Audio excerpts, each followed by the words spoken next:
Inaresto sa Kuala Lumpur sa Malaysia ang entertainment group na Mocha Girls.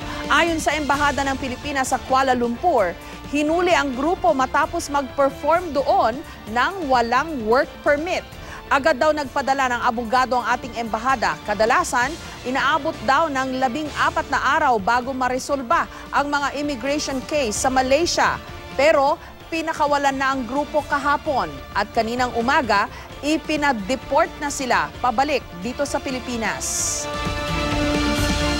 They were held in the immigration, but the latest report of the embassy in Kuala Lumpur says that, I think yesterday, the immigration has decided not to file charges but just to fine them. Paliwanag ng Mocha Girls, nilabag daw ng producer ng show ang kanilang kontrata. Napagkasunduan daw kasing ang producer ang bahalang kumuha ng permit para sa kanilang show. Inaayos na raw ng kanilang mga abogado ang legal na hakbang laban sa producer ng show.